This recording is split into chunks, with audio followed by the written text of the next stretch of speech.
Assalamualaikum warahmatullahi wabarakatuh. Perkenalkan nama saya Rahmadina dengan NIM A251230033. Pada video kali ini saya ingin memenuhi tugas ujian tengah semester pada mata kuliah Ikatan Kimia. Saksikan video saya. Nah, pada soal nomor 1 ini dijelaskan bahwa terdapat ion oksigen 7+, yaitu oksigen yang sudah kehilangan 7 elektron sehingga hanya memiliki 1 elektron dan bersifat seperti atom hidrogen. Nah, ion ini mengalami transisi elektron dari tingkat energi kedua ke tingkat energi pertama yang disebut sebagai garis Lyman.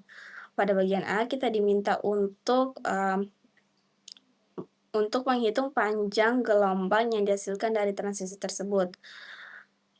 Nah, diketahui tingkat energi awal adalah 2, tingkat energi akhir adalah 1, tetapan Rydberg sebesar 1,0974 kali 10 pangkat 7, nomor atom oksigen adalah 8, terus ditanyakan di sini panjang gelombang atau lambda. Terus penyelesaiannya kita gunakan rumus Rydberg yang dibaca sebagai di sini 1 per panjang gelombang sama dengan tetapan Rydberg dikali nomor atom kuadrat dikali selisih 1 per tingkat energi pertama kuadrat dikurangi 1 per tingkat energi kedua kuadrat. Terus pada langkah-langkahnya pertama kita hitung bagian dalam kurung 1 dikurangi 1/4 sama dengan 3/4, kemudian kita hitung Z kuadrat, yaitu 8 kuadrat sama dengan 64. Selanjutnya kita balikan semuanya, tetapan Rydberg dikali 6 dikali 64 dikali 3/4 hasilnya sekitar 5,2675 kali 10 pangkat 8. Karena ini 1 per lambda, maka kita balik lambda sama dengan 1 dibagi nilai tersebut, hasil akhirnya sekitar 1,9 kali 10 pangkat minus 9 meter. Jadi pada A itu panjang gelombangnya adalah sekitar 1,9 nanometer. Terus pada bagian B ini kita masih berkaitan dengan spektrum garis Lyman, namun kali ini kita diminta untuk menghitung panjang gelombang. Kita tidak diminta untuk menghitung panjang gelombang, melainkan diberikan panjang gelombang sebesar 2,2 nanometer. Nah, dari nilai tersebut, jika diminta untuk menentukan unsur lain yang memiliki sifat seperti atom hidrogen, yaitu hanya memiliki 1 elektron. Nah, diketahui panjang gelombang sama dengan 1,2 nanometer, dan kita ubah ini ke meter menjadi 1,2 kali 10 pangkat minus 9 meter. Terus transisi yang terjadi adalah dari tingkat energi kedua ke tingkat energi pertama, sehingga N1 sama dengan 1 dan N2 sama dengan 2. Nah, tetapan Rydberg tetap sama, yaitu 1,0974 kali 10 pangkat 7. Terus di sini ditanyakan menentukan nomor atom dan nama unsur. Terus adapun penyelesaiannya kita gunakan rumus Rydberg yang sama seperti pada bagian A, rumus ini NIM, yakni 1 per panjang gelombang sama dengan tetapan Rydberg dikali nomor atom kuadrat dikali selisih 1 per tingkat energi pertama kuadrat dikurangi 1 per tingkat energi kedua kuadrat. Terus langkah-langkahnya penyelesaiannya pertama kita hitung bagian dalam kurungnya, yakni 1 dikurangi 1/4 sama dengan 3/4, kemudian kita susun ulang rumus untuk mencari Z kuadrat, di mana Z kuadrat sama dengan 1 per panjang gelombang dibagi tetapan Rydberg, dan hasil dalam kurung selanjutnya kita masukkan nilai 1 per panjang gelombang berarti 1 dibagi 2,2 kali 10 pangkat minus 9, hasilnya dikali 8,33 kali 10 pangkat 8, kemudian dibagi dengan tetapan Rydberg dan dikali 4/3. Setelah dihitung diperoleh Z kuadrat sekitar 64, sehingga Z adalah akar dari 64 yaitu 8. Jadi unsur yang dimaksud adalah unsur dengan nomor atom 8 yaitu oksigen. Dengan menggunakan panjang gelombang, kita bisa menentukan nomor atom suatu unsur melalui hubungan antara energi dan spektrum atom. Pada soal nomor 2, kali ini kita diminta untuk meramalkan bentuk geometri molekul dari beberapa senyawa menggunakan teori FSEPR, serta menentukan apakah molekul tersebut bersifat polar atau nonpolar. Teori FSEPR atau valence shell electron pair repulsion menjelaskan bahwa pasangan elektron di sekitar atom pusat akan saling tolak-menolak sehingga akan menempati posisi sejauh mungkin agar tercapai keadaan yang paling stabil. Terus kita masuk saja pada bagian A, yakni pertama kita akan menganalisis senyawa Cl2O. Langkah awalnya adalah kita menentukan atom pusat. Pada senyawa ini atom pusatnya adalah oksigen karena oksigen berada di tengah dan berikatan dengan dua atom klorin. Selanjutnya kita tentukan jumlah elektron valensi pada oksigen yaitu 6 elektron. Nah, oksigen itu membentuk dua ikatan dengan dua atom klorin sehingga menggunakan dua pasang elektron untuk ikatan. Nah, sisanya adalah 4 elektron atau dua pasang elektron bebas. Jadi total pasangan elektron di sekitar atom oksigen adalah 4 yang terdiri dari dua pasang elektron ikatan dan dua pasang elektron bebas.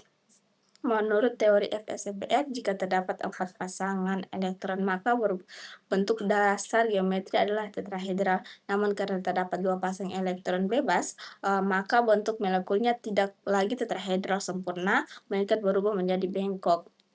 Bentuk bengkok ini menyebabkan molekul menjadi tidak simetris, akibatnya distribusi muatan dalam molekul tidak merata, sehingga menghasilkan momen dipol, karena itu molekul Cl2O bersifat polar. Jadi pada bagian A ini kesimpulannya Cl2O memiliki bentuk bengkok dan bersifat polar. Nah, terus pada bagian B itu kita akan menganalisis senyawa SF4. Nah, pada senyawa SF4 ini atom pusatnya adalah sulfur, di mana sulfur ini memiliki 6 elektron valensi.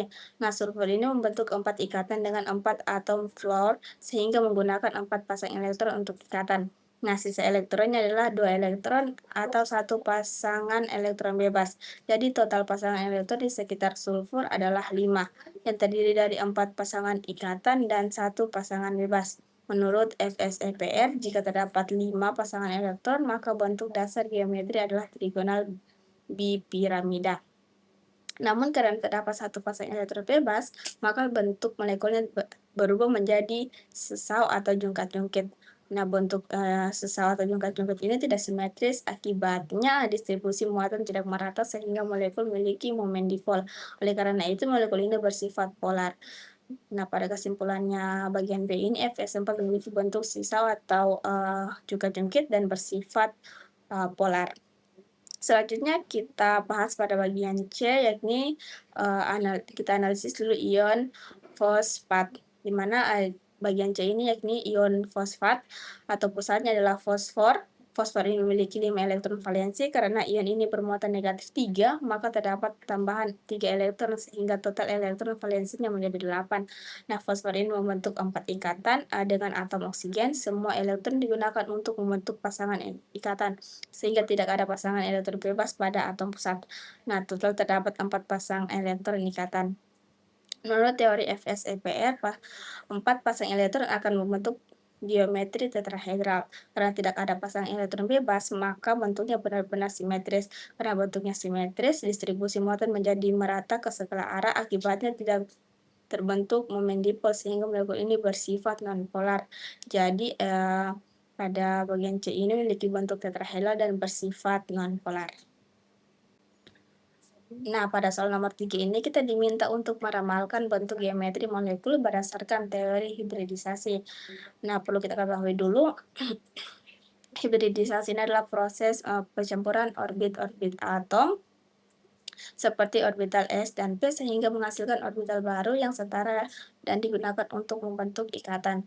Nah, dengan mengetahui jenis hibridisasi, kita bisa menentukan bentuk molekul secara lebih mudah. Nah, dalam menentukan hibridisasi ada beberapa langkah penting. Yang pertama, tentukan atom pusat. Kedua, hitung atom domain elektron di sekitar atom pusat. Terus di mana domain ini meliputi pasangan elektron ikatan dan pasangan bebas elektron. Perlu kita ingat juga ikatan tunggal, ikatan rangkap 2 dan rangkap 3 tetap dihitung satu domain. Ketiga, tentukan jenis hibridisasi berdasarkan jumlah domain. Nah, lanjut saja kita pada senjang pertama itu kita tentukan atom pusatnya, di mana, kemudian kita hitung jumlah domain elektron di sekitar atom pusat. Misalnya terdapat 2 domain elektron, karena jumlah domain 2 maka hibridisasinya adalah sp. Hibridisasi sp menghasilkan bentuk linear, yaitu semua atom berada dalam satu garis lurus. Jadi kesimpulannya pada A ini hibridisasinya sp dengan bentuk linear. Pada bagian B, kita menentukan atom pusat dan jumlah domain elektron. Misalnya terdapat 3 domain elektron, karena jumlah domain 3, maka hibridisasinya adalah sp2. Bentuk molekul yang dihasilkan adalah trigonal planar, yaitu bentuk segitiga datar. Jadi kesimpulannya pada bagian B ini hibridisasi sp2 dengan bentuk trigonal planar. Terus kita masuk kepada C, senyawa ketiga ini tentukan atom pusat dan jumlah domain elektron. Misalnya sini terdapat 4 domain elektron, karena jumlah domain 4, maka hibridisasinya adalah sp3, bentuk molekulnya adalah tetrahedral, yaitu bentuk seperti piramida segitiga. Nah, jadi dari pembahasan ini kita dapat simpulkan bahwa hibridisasi sangat berkaitan dengan bentuk molekul. Dengan mengetahui jumlah domain elektron, kita bisa dengan mudah menentukan jenis hibridisasi dan bentuk geometri molekul tanpa harus menghafal semuanya. Pada soal nomor 4 ini kita diminta untuk menggambarkan diagram tingkat energi atau diagram orbital molekul dari beberapa spesies, yaitu O2 positif, O2 negatif, dan N2. Selain itu kita juga diminta untuk menentukan orde ikatan dari masing-masing spesies tersebut, di mana orde ikatan ini menunjukkan kekuatan ikatan dalam satu molekul. Semakin besar orde ikatannya, maka ikatan tersebut semakin kuat dan stabil. Terus kita masuk pada bagian A, N2, yakni nitrogen. Pertama kita analisis nitrogennya. Nitrogen ini memiliki 7 elektron, sehingga N2 memiliki total 14 elektron. Elektron-elektron ini akan mengisi orbital molekul dari energi rendah ke energi tinggi. Nah, pada nitrogen ini jumlah elektron pada orbital ikatan lebih banyak dibandingkan orbital anti-ikatan. Setelah dihitung diperoleh jumlah elektron ikatan lebih banyak 3 pasang dibanding anti-ikatan, sehingga orde ikatannya adalah 3. Jadi kesimpulannya pada nitrogen ini memiliki orde ikatan 3, yang berarti ikatannya sangat kuat dan stabil. Pada bagian B itu kita analisis O2 positifnya. Nah, di mana oksigen ini memiliki 8 elektron sehingga O2 memiliki 16 elektron. Karena pada O2 ini bermuatan positif, maka kehilangan 1 elektron sehingga totalnya menjadi 15 elektron. Nah, elektron yang hilang berasal dari orbital anti-ikatan. Karena elektron pada orbital anti-ikatan berkurang, maka selisih antara elektron ikatan dan anti-ikatan menjadi lebih besar, sehingga orde ikatan meningkat menjadi 2,5. Jadi kesimpulannya pada O2 positif memiliki orde ikatan 2,5 sehingga lebih kuat dibanding O2 biasa. Nah, terus pada yang ketiga, yakni oksigen negatif. Oksigen memiliki 16 elektron, dan karena bermuatan negatif maka terdapat tambahan 1 elektron sehingga totalnya menjadi 17 elektron. Nah, elektron tambahan ini masuk ke orbital anti-ikatan. Karena elektron pada orbital anti-ikatan bertambah, maka selisih antara elektron ikatan dan anti-ikatan menjadi lebih kecil, sehingga orde ikatan menurun menjadi 1,5. Nah, karena kesimpulan O2 negatif ini memiliki orde ikatan 1,5, sehingga lebih mudah dibandingkan dengan yang lain. Nah, kemudian dari 3 spesies tersebut dapat disimpulkan bahwa nitrogen memiliki orde ikatan paling besar sehingga paling stabil. Oksigen positif memiliki orde ikatan lebih besar dibandingkan oksigen biasa, sedangkan oksigen negatif memiliki orde ikatan paling kecil karena adanya tambahan elektron pada orbital anti-ikatan. Jadi semakin banyak elektron pada orbital anti-ikatan, maka ikatan akan semakin lemah. Nah, pada soal nomor 5 ini, pada bagian A kita diminta untuk menentukan term simbol dari keadaan dasar atau ground state atom nitrogen. Selain itu, kita juga diminta untuk menentukan urutan energinya. Nah, perlu kita ketahui dulu, term simbol ini digunakan untuk menunjukkan keadaan energi suatu atom berdasarkan konfigurasi elektronnya. Terus di sini diketahui atom yang dianalisis adalah nitrogen. Nitrogen itu memiliki nomor atom 7 sehingga memiliki 7 elektron. Terus di sini ditanyakan itu di mana di mana kita ini akan menentukan term simbol keadaan dasar dan urutan energinya. Pada langkah pertama itu kita menentukan konfigurasi elektronnya dulu, di mana konfigurasi elektron dari nitrogen adalah 1s2, 2s2, 2p3. Artinya pada kulit 2p terdapat 3 elektron yang belum berpasangan. Terus langkah keduanya itu menentukan nilai spin total. Nah, setiap elektron yang tidak berpasangan memiliki spin setengah. Karena terdapat 3 elektron tidak berpasangan, maka total spin adalah 3 kali setengah sama dengan satu setengah. Terus langkah ketiga itu menentukan momen sudut. Nah, untuk orbital P nilai momentum sudutnya adalah satu karena terdapat 3 elektron pada orbital P, maka total momentum sudutnya adalah 3. Namun dalam aturan term simbol nilai ini disesuaikan dengan menghasilkan simbol P. Terus langkah keempat ini menentukan nilai J, di mana nilai J ini diperoleh dari kombinasi L dan S karena kulit kurang dari setengah penuh, maka nilai J adalah nilai mutlak dari L kurang S, sehingga diperoleh nilai J setengah. Terus langkah selanjutnya yakni menentukan term simbol. Nah, term simbol ditulis dalam bentuk 2S tambah 1, lalu L, lalu J, sehingga diperoleh 4P setengah. Jadi perlu kita ketahui term simbol untuk atom nitrogen adalah 4p setengah. Jadi atom nitrogen memiliki term simbol 4p setengah yang menunjukkan bahwa atom ini memiliki spin tinggi dan stabil pada keadaan dasarnya. Pada bagian B, kita diminta untuk menentukan term simbol dari keadaan dasar atom oksigen, serta menentukan urutan energinya.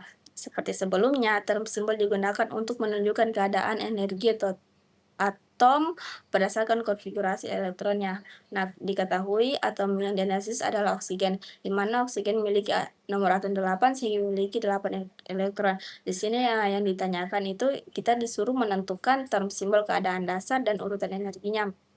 Pada penyelesaian langkah pertama, konfigurasi elektronnya dulu kita selesaikan. Konfigurasi elektron dari oksigen ini yaitu 1s2, 2s2, dan 2p4.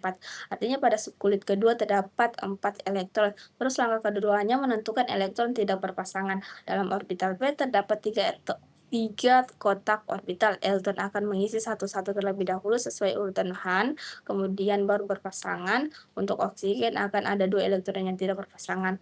Terus langkah selanjutnya menentukan spin total. Setiap elektron tidak berpasangan memiliki spin setengah. Karena ada 2 elektron tidak berpasangan, maka total spin adalah 2 kali setengah sama dengan 1. Terus langkah terakhir, langkah keempat, yakni orbitalnya memiliki nilai momentum sudut L.